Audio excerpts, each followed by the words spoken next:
ناظرین،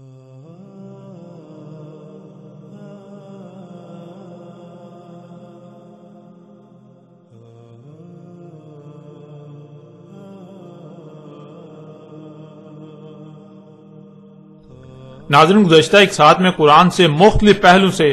واضح کیا جا چکا کہ ذوالقرنین سلیمان علیہ السلام تھے اور دنیا کی کوئی طاقت حق کا رد نہیں کر سکتی، لیکن اس کے باوجود ایک اور پہلو سے حق آپ پر کھول کر واضح کر دیتے ہیں۔ اللہ سبحانہ و تعالیٰ کا قرآن میں کہنا ہے کہ سلیمان کے لیے پگھلے ہوئے تانبے کا چشمہ بہایا گیا۔ اب سوال یہ پیدا ہوتا ہے کہ اللہ نے قرآن میں سلیمان کے لیے تانبے کا چشمہ بہانے کا ذکر تو کیا، لیکن کیا اللہ سبحانہ و تعالیٰ قرآن میں اس سوال کا جواب دیتا ہے کہ سلیمان کے لیے پگھلے ہوئے تانبے کا چشمہ کیوں بہایا گیا؟ یعنی سلیمان علیہ السلام کو غیر معمولی مقدار میں تانبا کس مقصد کے لیے دیا گیا؟ سلیمان نے اس کو پگھلا کر کب، کہاں اور کیوں استعمال کیا؟ جب قرآن میں دیکھا جائے تو پورے قرآن میں کہیں بھی سلیمان کے نام کے ساتھ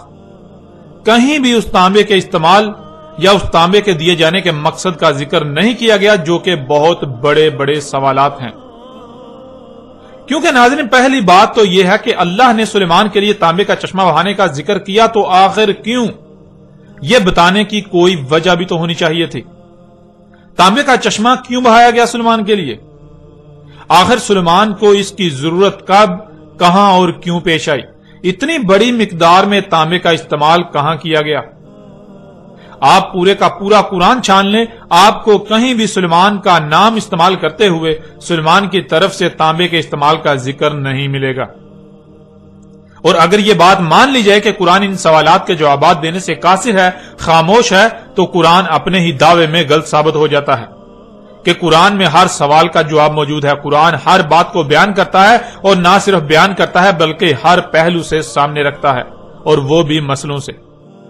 اس لیے اگر قرآن ان سوالات کے جوابات نہیں دیتا تو اس کا مطلب بالکل واضح ہو جاتا ہے کہ قرآن اپنے ہی دعوے میں جھوٹا ہے،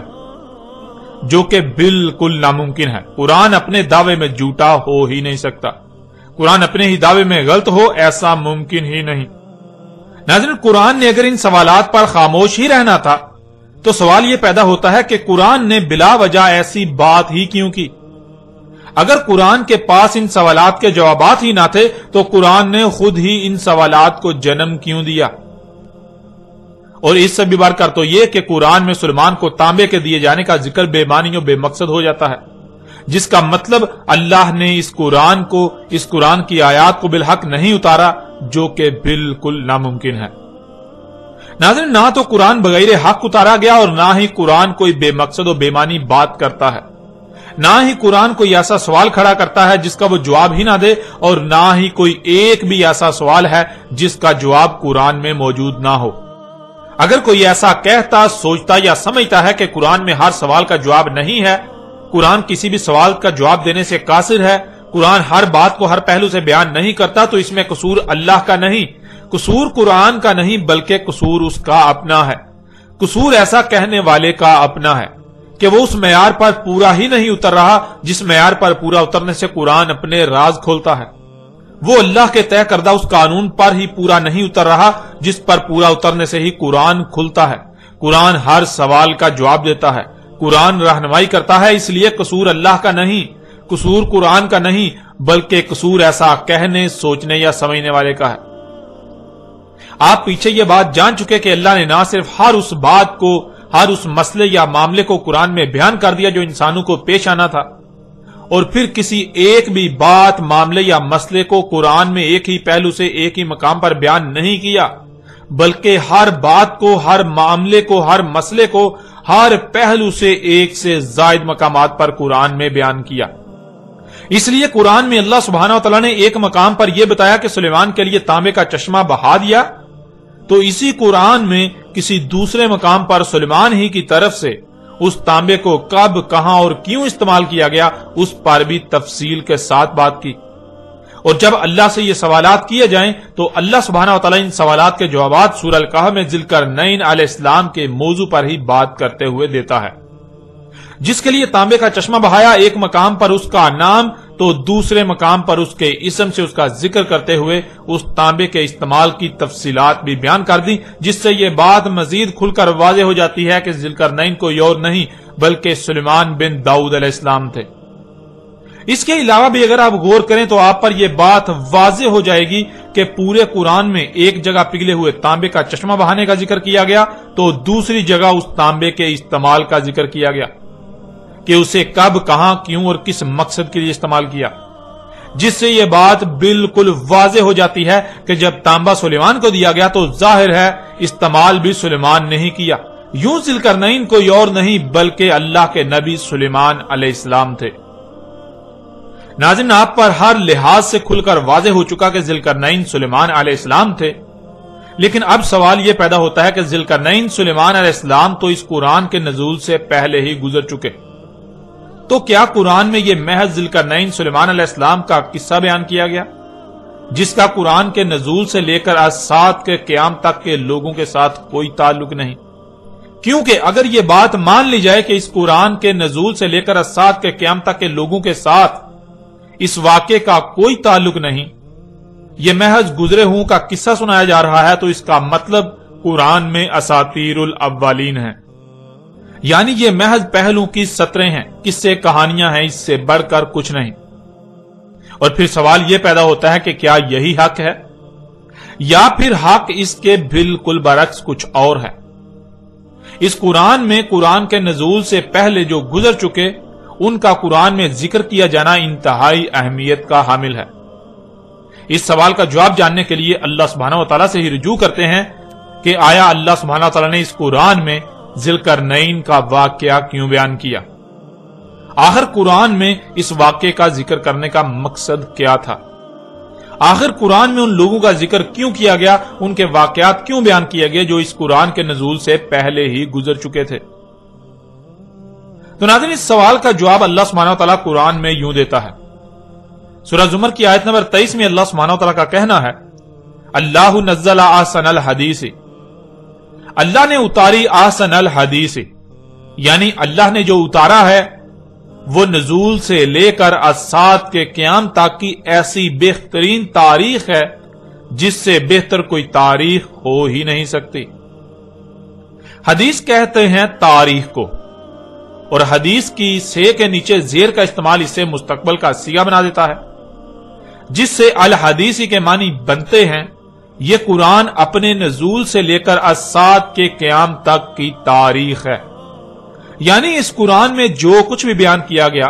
وہ قرآن کے نزول سے لے کر سات کے قیام تک جو کچھ بھی ہونا تھا وہ سب کا سب بیان کیا گیا۔ لیکن ناظرین، جب قرآن میں دیکھا جائے تو اس قرآن میں مستقبل کی بجائے زیادہ تر بات ماضی کی گئی، یعنی وہ جو اس قرآن کے نزول سے پہلے گزر چکے ان کا ذکر کیا گیا، جس سے یہ بات غلط ثابت ہو جاتی ہے کہ قرآن احسن الحدیث ہی ہے، یعنی یہ قرآن اپنے نزول سے لے کر سات کے قیام تک کی احسن تاریخ ہے۔ لیکن ناظرین، جب قرآن میں دیکھا جائے تو اس قرآن میں مستقبل کی بجائے زیادہ تر بات ماضی کی گئی،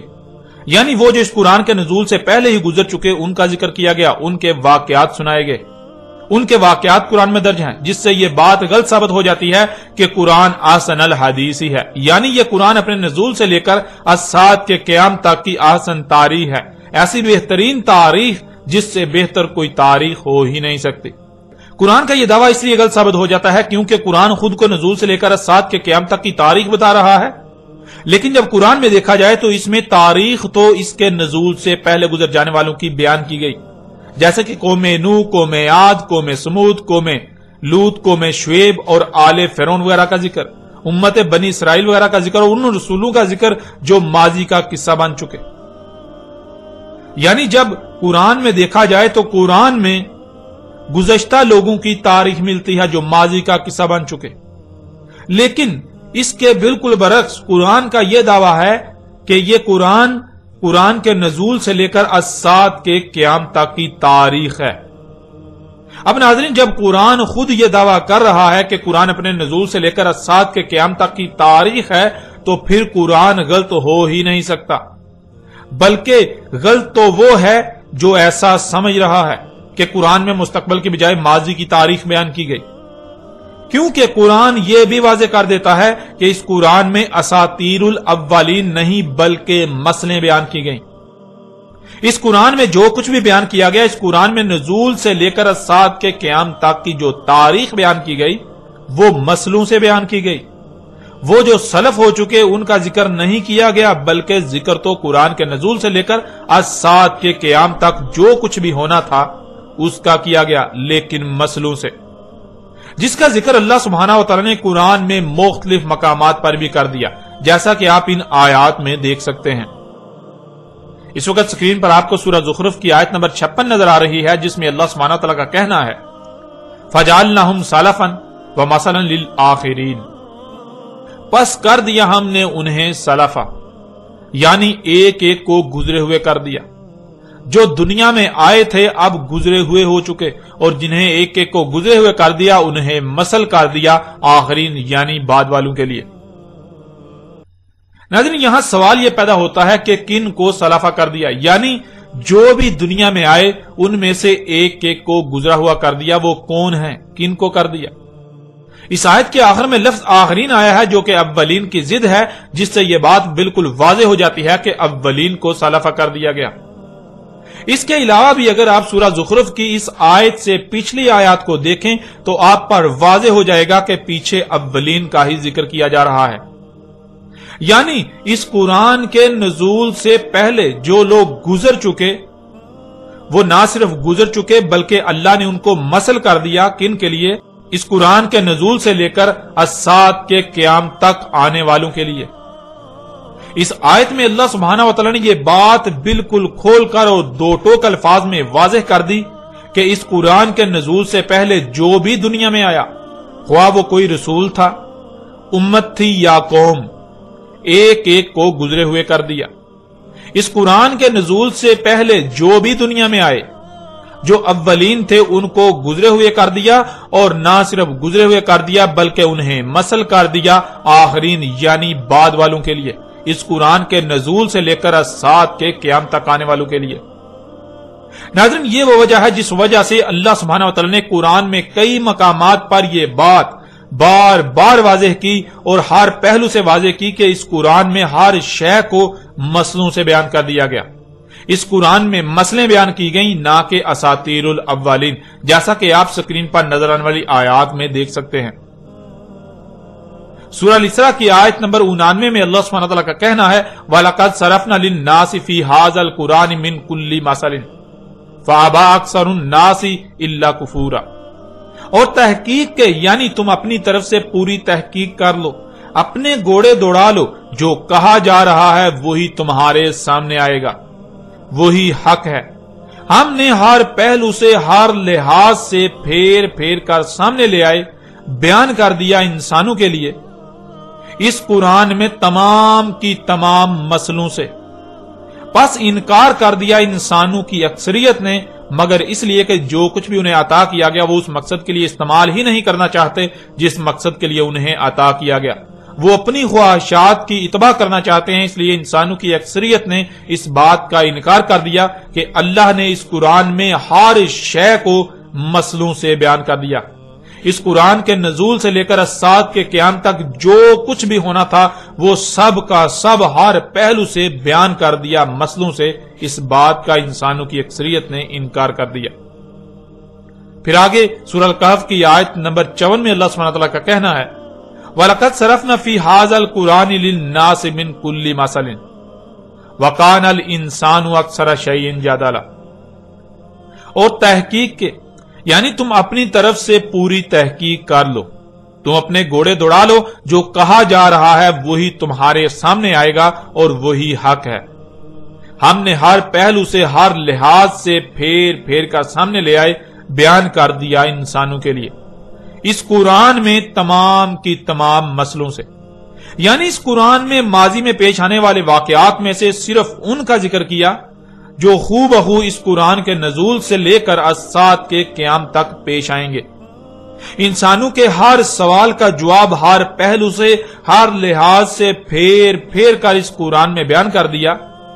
قرآن کے نزول سے لے کر الساعۃ کے قیام تک انسانوں کو جب جب جو جیسے جیسے رہنمائی درکار تھی سب کا سب اس قرآن میں ہر پہلو سے پھیر پھیر کر تمہارے سامنے لے آئے. اور تھا انسان اکثریت معاملات میں جھگڑا کرنے والا، سو جھگڑا ہی کیا. یعنی قرآن کی بات تسلیم کرنے کی بجائے اپنی خواہشات و اپنے خود ساختہ الہوں کی باتوں کو قرآن پر ترجیح دی. جب بھی قرآن نے کسی معاملے میں رہنمائی کی تو اپنی بےہودہ دلیلوں کو قرآن پر پیش کیا اور قرآن کے مد مقابل اور اشیاء کو لا کھڑا کیا، وہ بات تسلیم نہ کی جو قرآن نے کی. ناظرین، ان آیات میں اللہ سبحانہ تعالیٰ نے یہ بات واضح کر دی کہ قرآن کے نزول سے لے کر اجساد کے قیام تک انسانوں کو جو معاملات بھی پیش آنے تھے ان کے ہر سوال کا جواب اسی قرآن میں بیان کر دیا. نہ صرف بیان کر دیا بلکہ پھیر پھیر کر ہر پہلو سے مسئلوں کے ساتھ بیان کر دیا. یعنی اس قرآن میں اس قرآن کے نزول سے لے کر اجساد کے قیام تک جو کچھ بھی ہونا تھا یا ہونا ہے اس سب کی تاریخ پہلے ہی لکھ دی اور مسئلوں سے لکھی گئی. مطلب یہ کہ آپ اس قرآن میں دیکھتے ہیں بار بار جگہ جگہ وہ لوگ جو گزر چکے ان کا ذکر آتا ہے، بہت سے واقعات کا ذکر آتا ہے جو ماضی میں ہو چکے، جس سے بظاہر ایسا لگتا ہے کہ قرآن گزرے ہوں کی کہانیاں سنا رہا ہے. قرآن ان لوگوں کے قصے سنا رہا ہے جو اس قرآن کے نزول سے پہلے ہی دنیا سے جا چکے، گزر چکے. لیکن وہ قصے کہانیاں نہیں ہیں، وہ اساطیر الاولین نہیں ہیں، بلکہ وہ سب کی سب مسئلے ہیں. ماضی میں جو کچھ بھی ہوا اس میں سے وہ اور ایسے بیان کیا جو آگے مستقبل میں ہونے والے واقعات کا احاطہ کرے. یعنی اس قرآن کے نزول سے لے کر اجساد کے قیام تک کی تاریخ اس طرح مسئلوں سے لکھی گئی جس سے نہ صرف ماضی کی تاریخ بھی آ جاتی ہے اور مستقبل میں کیا کچھ ہونا ہے اس کی تاریخ بھی بن جاتی ہے. جہاں امت بنی اسرائیل کا ذکر کیا جا رہا ہے تو اگر اس سے مراد یہ لے لیا جائے کہ یہاں بنی اسرائیل کا ذکر کیا جا رہا ہے تو پھر جان لیں بنی اسرائیل تو گزر چکے، ماضی کا قصہ بن چکے. تو اس کا مطلب یہ ہوگا کہ قرآن بنی اسرائیل کی کہانی سنا رہا ہے، بنی اسرائیل کا واقعہ سنا رہا ہے. یوں قرآن میں بنی اسرائیل سے متعلق جو کچھ بھی آیا ہے وہ محض چند سطور کے علاوہ کچھ نہیں، جنہیں عربی میں اساطیر الاولین کہا جائے گا. لیکن قرآن خود یہ کہہ رہا ہے کہ اس قرآن میں اساطیر الاولین نہیں بلکہ مسئلے ہیں. مطلب اصل میں ذکر بنی اسرائیل کا نہیں بلکہ موجودہ امت کا کیا جا رہا ہے، لیکن مسئلوں سے. اس کے بہت سے فائدے ہیں. یعنی قرآن میں اس طرح بیان کرنے کے، اس طرح بات کرنے کے بہت سے فائدے ہیں. ایک تو یہ کہ اس طرح نہ صرف اصل مقصد مستقبل کی تاریخ بن گئی، دوسرا بنی اسرائیل یعنی ماضی کی تاریخ بھی لکھی گئی. تیسرا یہ کہ قرآن جو بار بار غور و فکر کا کہتا ہے، جو غور و فکر نہیں کریں گے وہ اسی کے ذریعے گمراہی کا شکار ہوں گے. وہ یہی سمجھیں گے کہ یہ بنی اسرائیل کی کہانی سنائی جا رہی ہے، یہ اساطیر الاولین ہیں، یہ جو اولین ہیں ان کی محض سطریں ہیں. اور جو غور و فکر کریں گے، جو غور و فکر کرنے والے ہیں وہ اس سے ہدایت پائیں گے. ان پر واضح ہو جائے گا کہ یہ اساطیر الاولین نہیں بلکہ مسئلے ہیں. قرآن میں جہاں جہاں گزشتہ لوگوں کا ذکر کیا گیا اصل میں وہاں ان کا ذکر نہیں بلکہ موجودہ لوگوں کا ذکر ہے، ان کی تاریخ لکھی گئی. اس قرآن میں اس قرآن کے نزول سے لے کر اجساد کے قیام تک جو کچھ بھی ہونا تھا اس سب کے سب کی تاریخ لکھ دی گئی مسئلوں سے. ناظرین، اللہ سبحانہ تعالیٰ نے اس قرآن میں حق اس قدر کھول کھول کر واضح کر دیا، لیکن افسوس کہ حق اس قدر واضح ہو جانے کے باوجود بھی آج تک خود کو مسلمان کہلوانے والے، خود کو اس قرآن کے اہل کہلوانے والے یہی کہتے سمجھتے لکھتے اور سناتے آئے کہ اس قرآن میں اساطیر الاولین ہیں. یعنی اس قرآن میں اس کے نزول سے پہلے کے لوگوں کے بارے میں جو کچھ بھی لکھا ہوا ہے وہ سب کے سب ان کے قصے و کہانیاں سنائی جا رہی ہیں، جن کا قرآن کے نزول سے لے کر اجساد کے قیام تک کے لوگوں کے ساتھ کوئی تعلق نہیں سوائے ان کو ان کی کہانیاں سنائے جانے کے. اور اسی بات کو اللہ سبحانہ و تعالی نے آج سے 14 صدیاں قبل ہی اس قرآن میں بھی آیات کی صورت میں اتار دیا تھا. یعنی یہ جو انسانوں نے کیا، یہ خود کو مسلمانوں والوں نے جو کیا، اس کی تاریخ بھی اللہ سبحانہ و تعالی نے آج سے 14 صدیاں قبل ہی اسی قرآن میں اتار دی تھی، جیسا کہ آپ سکرین پر آیات کو دیکھ رہے ہیں. سورہ القلم کی آیت نمبر 15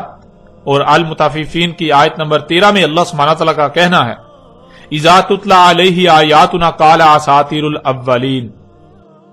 جب تلاوت کی جاتی ہیں اس پر ہماری آیات، یعنی جب انسان پر اللہ کے بھیجے ہوئے اللہ کے رسول کی طرف سے اللہ کی آیات تلاوت کی جاتی ہیں، اللہ کی آیات کو بیان کیا جاتا ہے، کھول کھول کر ترتیب کے ساتھ واضح کیا جاتا ہے، تو آگے سے انسان کا جواب یہ ہوتا ہے، انسان کہتا ہے اساطیر الاولین، یہ اساطیر الاولین ہے، یعنی یہ جو کچھ بھی قرآن میں گزشتہ لوگوں کے بارے میں آیا ہے یہ تو محض پہلو کی سطریں ہیں، اس سے بڑھ کر کچھ نہیں۔ یہ تو ان کے قصے کہانیاں، ان کے واقعات سنائے جا رہے ہیں جن کا موجودہ انسانوں کے ساتھ کوئی تعلق نہیں۔ پیچھے آپ پر واضح کیا جا چکا کہ اساطیر الاولین اس طرح ثابت ہوتی ہیں جب یہ کہا جائے کہ یہ تو گزشتہ لوگوں کی بات کی جا رہی ہے جس کا ہمارے ساتھ کوئی تعلق نہیں، اور یہی موجودہ انسانوں کا کہنا ہے جو آج تک کہتے آئے اور کہہ رہے ہیں، جو قرآن پر ایمان رکھنے کے دعوے دار ہیں، اور مزید کیا کہتے ہیں یہ بھی اللہ سبحانہ وتعالی نے قرآن میں بیان کر دیا۔ لَقَدْ وَعِدْنَا هَٰذَا نَحْنُ وَآبَاؤُنَا مِن قَبْلُ إِنْ هَٰذَا إِلَّا أَسَاطِيرُ الْأَوَّلِينَ۔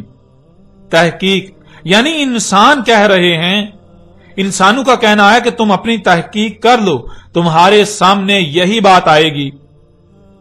وعدہ ہے ہمارا،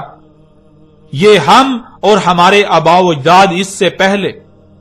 نہیں ہے مگر یہ اساطیر الاولین، یعنی یہ ہمارا وعدہ ہے، تم اپنی تحقیق کر لو، تمہارے سامنے یہی آئے گا۔ ہم یعنی موجودہ وہ لوگ جو قرآن کی ترجمانی کے دعوے دار ہیں، جو علماء و مفسر ہیں، اور جو ہمارے آباء و اجداد یعنی جو ہم سے پہلے گزر چکے، جنہوں نے قرآن کی تفاسیر لکھی، تمہیں اس کے سوا اور کوئی بات نہیں ملے گی کہ یہ جو کچھ بھی ہے یہ محض ان کی سطریں یعنی محض قصے و کہانیاں ہیں جو قرآن کے نزول سے پہلے گزر چکے، یہ مسئلے نہیں ہیں، یہ اساطیر الاولین ہیں۔ اس طرح آپ اگلی آیت میں دیکھیں، وَإِذَا قِيلَ لَهُم مَاذَا أَنزَلَ رَبُّكُمْ قَالُوا أَسَاطِيرُ الْأَوَّلِينَ، اور جب کہا جاتا ہے ان کو کیا ہے جو اتارا تھا تمہارے رب نے، آگے سے جواب دے رہے ہیں اساطیر الاولین، یعنی جب ان کو یہ کہا جاتا ہے، ان سے یہ پوچھا جاتا ہے کہ بتاؤ اس قرآن میں اللہ نے کیا اتارا، یہ جو قوم نوح کے واقعات ہیں، یہ جو قوم عاد کے واقعات ہیں، یہ جو قوم سمود کے واقعات ہیں، یہ جو قوم شعیب، قوم لوط، آل فرعون وغیرہ کے واقعات ہیں، بنی اسرائیل کا ذکر کیا گیا، یعنی قرآن میں جو گزشتہ ہلاک شدہ اقوام، گزشتہ لوگوں کا ذکر کیا گیا، اس قرآن کے نزول سے پہلے کے لوگوں کا ذکر کیا گیا، یہ سب کا سب کیا ہے؟ تو آگے سے ان کی طرف سے یہی جواب آئے گا، یہ یہی کہہ رہے ہیں کہ یہ اساطیر الاولین ہیں، یہ تو پہلے لوگوں کی محض سطور ہیں، اس سے بڑھ کر کچھ نہیں، یہ تو ان کے قصے و کہانیاں ہیں۔ پھر اس طرح اگلی آیت میں دیکھیں، سورہ انفال کی آیت نمبر 13، وَإِذْ تُتْلَىٰ عَلَيْهِمْ آيَاتُنَا قَالُوا قَدْ سَمِعْنَا لَوْ نَشَاءُ لَقُلْنَا مِثْلَ هَٰذَا إِنْ هَٰذَا إِلَّا أَسَاطِيرُ الْأَوَّلِينَ، اور جب ہمارا بھیجا ہوا رسول تلاوت کر رہا ہے ان پر ہماری آیات، یعنی ہماری آیات کو کھول کھول کر واضح کر رہا ہے، تو آگے سے ان کا یہ رد عمل آتا ہے، تحقیق سن چکے ہم، اگر ہمارا قانون ہوتا یعنی اگر یہی دین ہوتا ہمارے نزدیک تو ہم اس کے لیے یعنی دین کے لیے بالکل ایسے ہی کہتے جو تم کہہ رہے ہو، یعنی ہمارے نزدیک دین یہ نہیں ہے جسے تو دین کہہ رہا ہے، اگر ہم بھی اسے ہی دین سمجھتے جسے تو دین کہہ رہا ہے تو ہم بھی یہی سب کہتے جو تو کہہ رہا ہے کہ یہ مسئلے ہیں، نہیں ہے یہ مگر اساطیر الاولین، یعنی یہ قرآن میں جو کچھ بھی گزشتہ لوگوں کے بارے میں آیا ہے اس کا ہمارے ساتھ کوئی تعلق نہیں، یہ دین نہیں ہے، یہ تو محض اولین کی سطریں ہیں، یہ تو قرآن کے نزول سے پہلے جو لوگ گزر چکے ان کے قصے و کہانیاں ہیں، ان سے بڑھ کر کچھ نہیں۔ ناظرین، آپ پر یہ بات بالکل کھول کر واضح ہو چکی کہ اللہ سبحانہ تعالیٰ نے اساطیر الاولین نہیں بلکہ اس قرآن میں مسئلوں سے، اس قرآن کے نزول سے لے کر الساعۃ کے قیام تک کی تاریخ بیان کی۔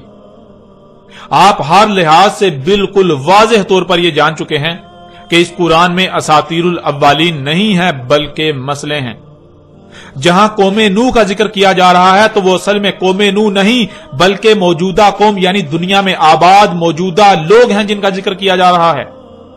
قوم نوح کی مسل سے، کیونکہ قوم نوح تو اولین میں سے تھی، اولین کو سلف کر دیا گیا، اور نہ صرف سلف یعنی گزرے ہوئے کر دیا گیا بلکہ انہیں مسل کر دیا گیا آخرین یعنی بعد والوں کے لیے۔ جہاں قوم نوح کے الفاظ آئے ہیں تو وہاں اصل میں ذکر ان کی مسل موجودہ قوم کا ہے۔ اسی طرح قرآن میں جہاں جہاں اولین کا ذکر آیا ہے تو وہاں اصل میں ان کا ذکر نہیں، قوم عاد، قوم سمود، قوم لوط، قوم شعیب یا آل فرعون کا ذکر نہیں، امت بنی اسرائیل کا ذکر نہیں، بلکہ وہ تو تمہاری ہی تاریخ بیان کر دی گئی تھی مگر مسلوں سے۔ جہاں جہاں امت بنی اسرائیل کا ذکر آتا ہے تو وہاں اصل میں بنی اسرائیل کا ذکر نہیں کیا جا رہا، بلکہ بنی اسرائیل کو تو سلف یعنی گزرے ہوئے کر دیا گیا، اور انہیں نہ صرف گزرے ہوئے کر دیا بلکہ مسل کر دیا بعد والوں کے لیے۔ تو ذرا غور کرے، امت بنی اسرائیل تو سلف ہو چکی، اور ان کی مسل کون سی امت ہے؟ ان کے بعد کون سی امت آئی؟ ان کے بعد کون ہیں جنہیں امت بنایا گیا جو ان کے بعد والی امت ہے؟ ناظرین، جن کو سلف یعنی گزرے ہوئے کر دیا ان کو صرف گزرے ہوئے نہیں بلکہ مسل کر دیا بعد والوں کے لیے، یعنی جو بھی اس قرآن کے نزول سے پہلے اس دنیا میں آئے وہ نہ صرف گزرے ہوئے ہو گئے بلکہ انہیں مسل کر دیا اس قرآن کے نزول سے لے کر آج سات کے قیام تک کے لوگوں کے لیے۔ اس لیے اس قرآن میں جہاں بھی گزشتہ ہلاک شدہ لوگوں کا ذکر ہو رہا ہو، اس قرآن میں جہاں بھی گزشتہ لوگوں کا ذکر کیا جا رہا ہو، وہ اصل میں ان کا ذکر نہیں ہے۔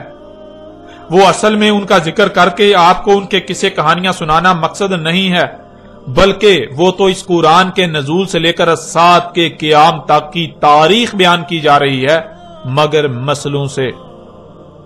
اصل میں ذکر گزرے ہوئوں کا نہیں بلکہ بعد والوں کا کیا گیا۔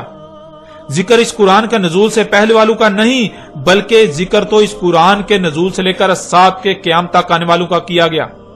جیسے کہ جہاں بھی قوم نوح کا ذکر آتا ہے تو وہ قوم نوح کا ذکر نہیں کیا جا رہا، اصل میں موجودہ قوم کا ذکر کیا جا رہا ہے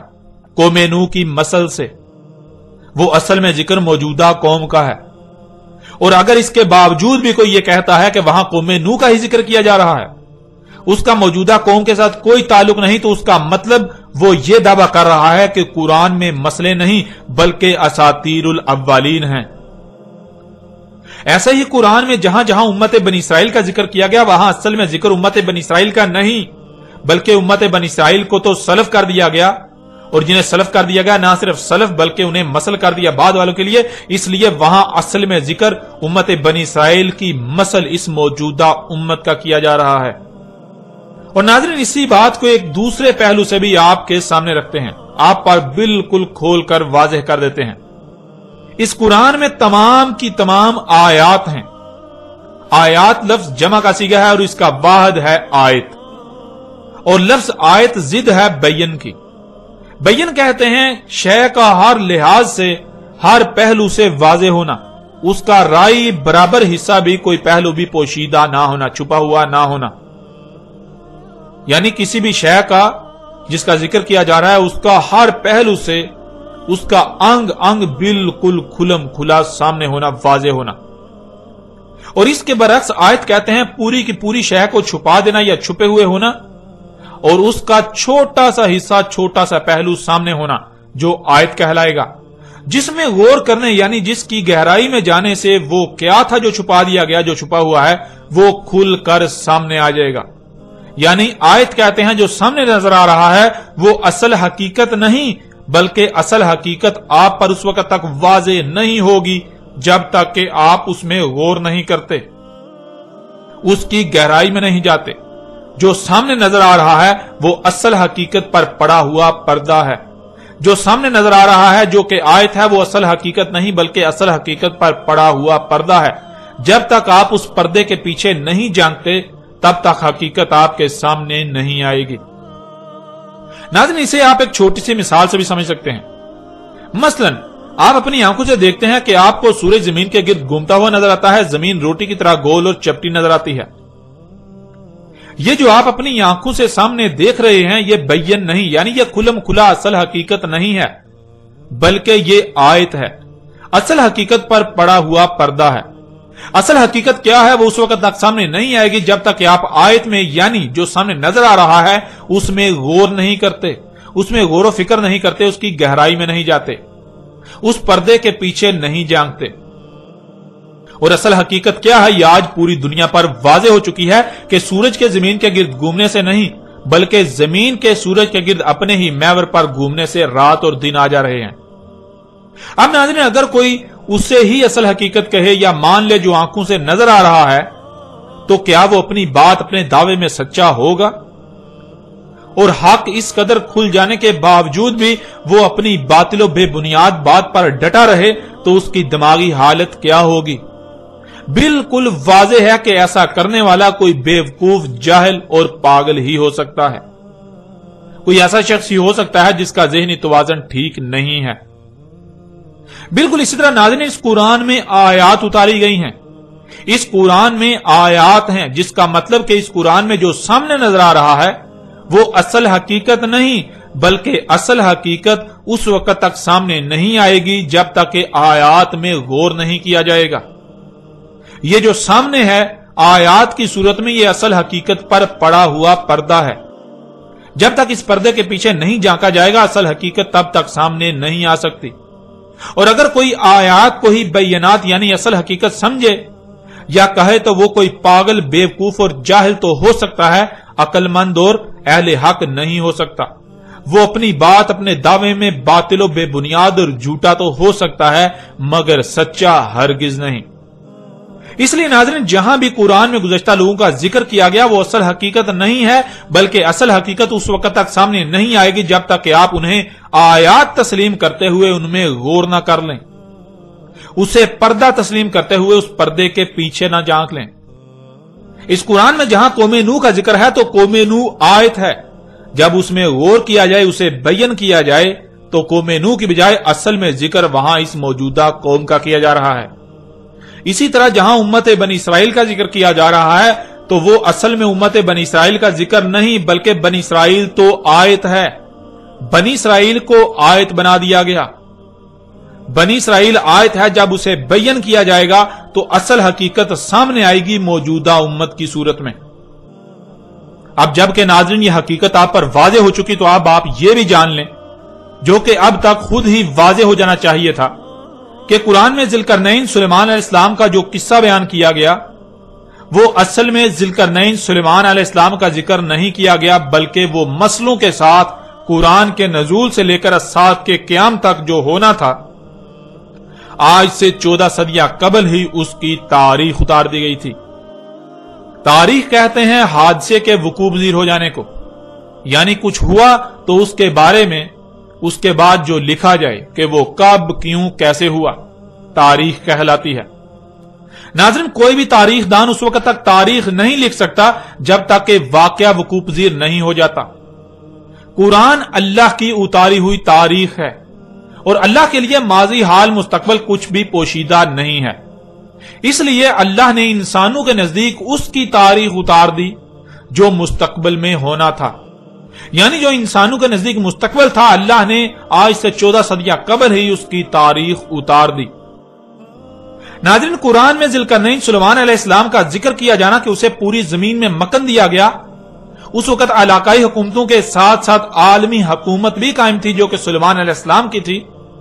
یعنی پوری دنیا میں علاقائی حکومتوں کو سلیمان علیہ السلام کنٹرول کرتے تھے، پوری دنیا کی حکومتیں سلیمان علیہ السلام کے تابع تھیں۔ تو ایسے ہی قرآن کے نزول سے لے کر الساعۃ کے قیام تک ہونا تھا۔ ایک وقت ایسا آنا تھا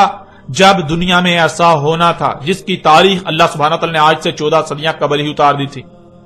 یعنی قرآن کے نزول کے بعد جب الساعۃ بالکل سر پر آ جانا تھی تب دنیا کو گلوبل ولیج بن جانا تھا، دنیا کو ایک عالمی گاؤں کی حیثیت اختیار کر جانا تھی۔ علاقائی حکومتیں ہونے کے باوجود ان کو ایک عالمی حکومت کے ماتحت آنا تھا۔ ذوالقرنین سلیمان علیہ السلام کے پاس تیز ترین فضائی سفر کے اسباب ہوتے ہیں جس سے زمین کے مغرب و مشرق کے سفر کیے جاتے ہیں، یعنی قرآن کے نزول سے لے کر الساعۃ کے قیام تک ایسا وقت آنا تھا جب انسانوں کو ایسے اسباب حاصل ہو جانا تھے جن سے وہ ہوا میں انتہائی تیز رفتاری سے زمین کے مغرب و مشرق کے سفر کریں گے۔ ذوالقرنین کا ایسے لوگوں سے کلام کرنا جو کہ کسی ایک بھی بات کو سمجھنے کی صلاحیت نہیں رکھتے، یہ قرآن کے نزول سے لے کر الساعۃ کے قیام تک ہونا تھا کہ انسانوں کے ایسے اسباب حاصل ہو جانا تھے جن سے آپس میں ایسی ایسی قوموں سے کلام کرنا تھا کہ جن کا ایک لفظ بھی سمجھنے کی صلاحیت نہ رکھتے ہوں۔ تماثیل بنانا تھی، یعنی وہ جو گزشتہ ہلاک شدہ اقوام نے خلق کیا تھا بالکل وہی قرآن کے نزول سے لے کر سات کے قیام تک ایسا وقت آنا تھا کہ جب ایسا سب کچھ خلق کیا جانا تھا۔ تماثیل خلق کی جانی تھی، بلند و بانگ رواسیات خلق کرنا تھی، یعنی بلند و بانگ چوٹیاں جو کہ عمارتیں ہیں وہ خلق کرنا تھی، انتہائی تباہ کن اسلحہ خلق کرنا تھا، طرح طرح کے اسباب خلق کرنے تھے جو گزشتہ ہلاک شدہ اقوام نے خلق کیا تھا۔ ذوالقرنین نے مغرب کا سفر کیا، وہاں پہنچا جہاں خشکی ختم اور آگے سمندر ہی سمندر ہے، جہاں سے سورج گرم پانیوں میں ڈوبتا ہوا نظر آتا ہے۔ وہاں جو قوم تھی وہ دنیا میں فساد کی جڑ تھی، یعنی قرآن کے نزول سے لے کر سات کے قیام تک جب زمین میں فساد عظیم بپا ہونا تھا، ایسے اسباب وجود میں آ جانا تھے، ترقی کے نام پر فساد عظیم ہونا تھا، تب مغرب میں جہاں خشکی ختم اور وہاں سے سورج گرم پانیوں میں ڈوبتا ہوا نظر آتا ہے، وہاں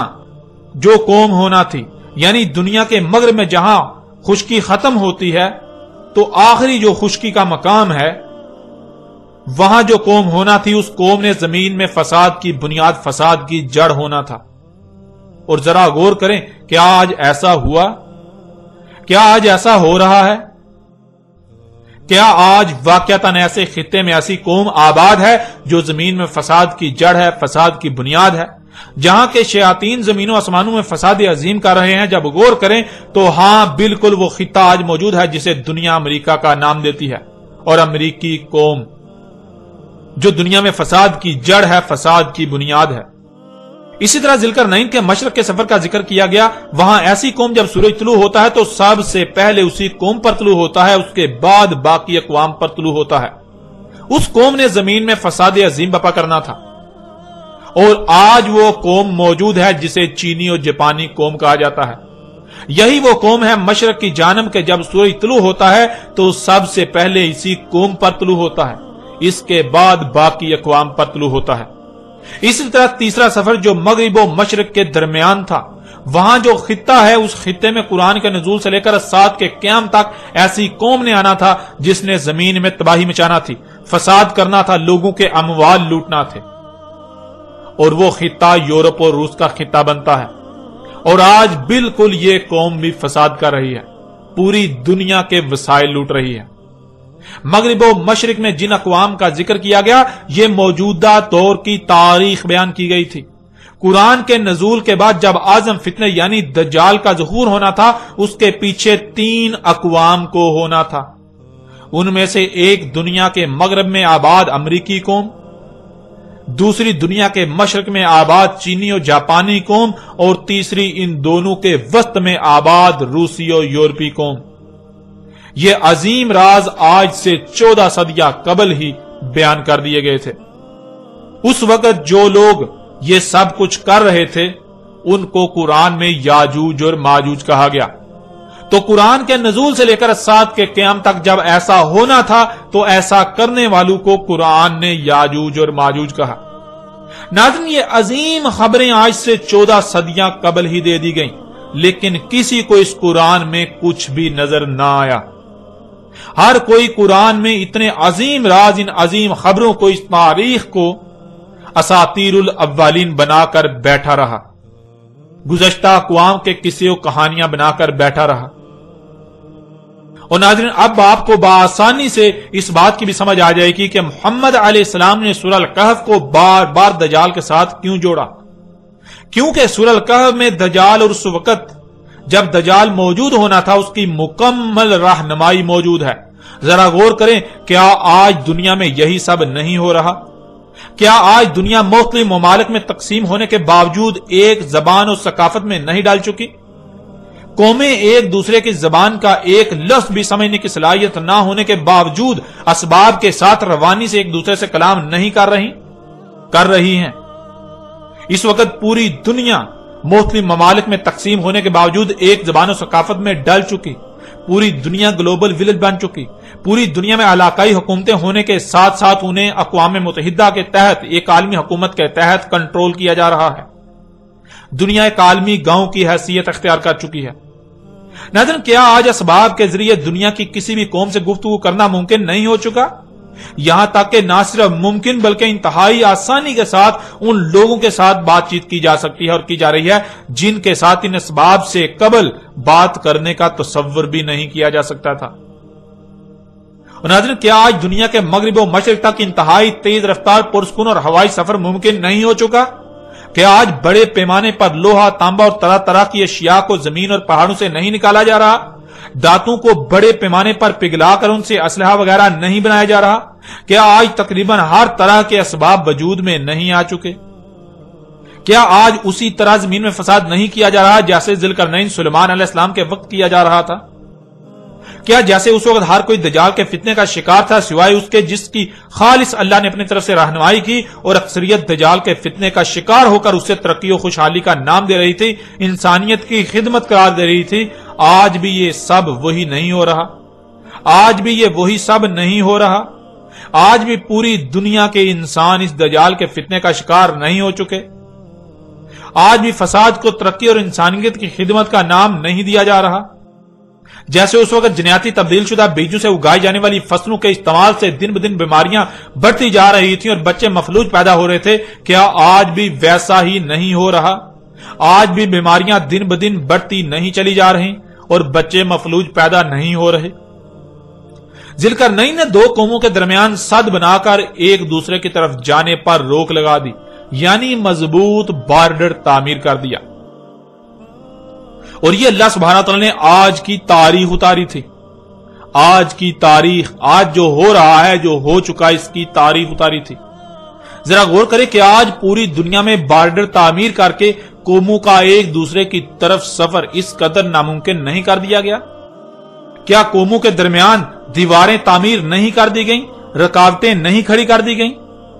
آج پوری دنیا میں قوموں کے درمیان دیواریں تعمیر کر دی گئیں، یعنی بارڈر کھڑے کر دیے گئے کہ کوئی قوم ادھر سے ادھر نہ آ سکے اور ادھر سے ادھر نہ جا سکے۔ یہ اللہ سبحانہ تعالیٰ نے آج سے 14 صدیاں قبل ہی آج کی تاریخ اتاری تھی۔ اللہ سبحانہ تعالیٰ نے قرآن میں مسئلوں سے آج سے 14 صدیاں قبل ہی آج کی تاریخ بیان کر دی تھی، جسے آج تک قصے و کہانیاں بنا دیا گیا۔ اب ذرا غور کریں، قرآن میں سورہ الکہف کی ان آیات کو اتارنے کا مقصد کیا تھا؟ کیا یہ ذوالقرنین اور ان قوموں کی کہانی سنائی جا رہی ہے؟ یعنی قرآن میں اساطیر الاولین ہیں، یا پھر قرآن کے نزول سے لے کر آج سات کے قیام تک جو کچھ بھی ہونا تھا اس کی مسئلوں سے تاریخ بیان کر دی گئی؟ اور آپ یہ بات بارہا جان چکے ہیں کہ قرآن میں اساطیر الاولین نہیں بلکہ مسئلے بیان کی گئیں۔ قرآن میں آیات ہیں، بینات نہیں ہیں۔ یعنی سورہ الکہف کی آیات میں جو سامنے نظر آ رہا ہے وہ اصل حقیقت نہیں بلکہ اصل حقیقت تو اس کے پردے میں چھپا دی گئی، ان آیات کے پردے میں چھپا دی گئی۔ اصل میں ذوالقرنین علیہ السلام اور ان قوموں کا ذکر کرنا مقصود نہیں تھا، بلکہ اصل میں تو ذوالقرنین اور ان قوموں کے پردے میں دنیا میں آباد موجودہ قوموں کا ذکر کیا گیا، ان کی تاریخ اتاری گئی تھی۔ ذوالقرنین اور وہ قومیں تو سلف ہو چکی، اور جنہیں سلف کر دیا گیا انہیں نہ صرف سلف بلکہ مسل کر دیا گیا بعد والوں کے لیے۔ تو یہاں سلف کے پردے میں اصل ذکر مسل کا ہو رہا ہے جو کہ موجودہ اقوام ہیں۔ ناظرین، اللہ سبحانہ و تعالی نے آج سے 14 صدیاں قبل ہی ان آیات کی صورت میں عظیم خبریں دے دی تھیں، آج کی مکمل تاریخ اتار دی تھی، لیکن خود کو اللہ کے نمائندے کہلوانے والوں نے، خود کو قرآن کے ترجمان کہلوانے والوں نے، خود کو علماء و مفسرین کہلوانے والوں نے کیا کیا، یہ حقیقت آپ کے سامنے ہے۔ ان لوگوں نے مسئلوں کو اساطیر الاولین بنا دیا۔ ان لوگوں نے قرآن میں جو کچھ بھی یہ ذکر آیا، گزشتہ اقوام کا ذکر آیا، ان لوگوں نے ان کو مسئلوں کے بجائے اساطیر الاولین بنا دیا۔ انہوں نے ان کو ان قوموں کے قصے و کہانیاں بنا دیا، اور پھر ان قصے و کہانیوں کو اتنا پھیلایا گیا کہ کوئی تصور بھی نہ کر سکے، کسی کے تصور میں بھی نہ آئے کہ قرآن میں اساطیر الاولین نہیں بلکہ مسئلے ہیں۔ آپ ان کی تفاسیر اٹھا کر دیکھیں، آپ ان کے تراجم اٹھا کر دیکھیں، آپ کسی بھی ملا سے پوچھ لیں، کسی مفسر سے پوچھ لیں، آپ کسی سے بھی سوال کر لیں کہ قرآن میں یہ جو گزشتہ اقوام کا ذکر کیا گیا یہ کیا ہے، تو آپ کے اوپر بالکل واضح ہو جائے گا کہ ان لوگوں نے یہ قرآن میں اساطیر الاولین بنا دی۔ ان لوگوں نے قرآن میں ان سب کے سب کو ان لوگوں کے قصے و کہانیاں بنا دیا گیا اور ہر طرف پھیلا دیا جو کہ آج زبان زد عام ہے۔ کسی کو بھی علم نہیں کہ اللہ سبحانہ و تعالیٰ نے تو اس قرآن کے نزول سے لے کر الساعۃ کے قیام تک کی تاریخ اتاری تھی۔ ناظرین، ذوالقرنین علیہ السلام کے اوپر ہر لحاظ سے کھول کھول کر واضح بات ہو چکی۔ اب بڑھتے ہیں اور آگے اور آئندہ ایک ساتھ میں بات کریں گے یاجوج اور ماجوج کے موضوع پر۔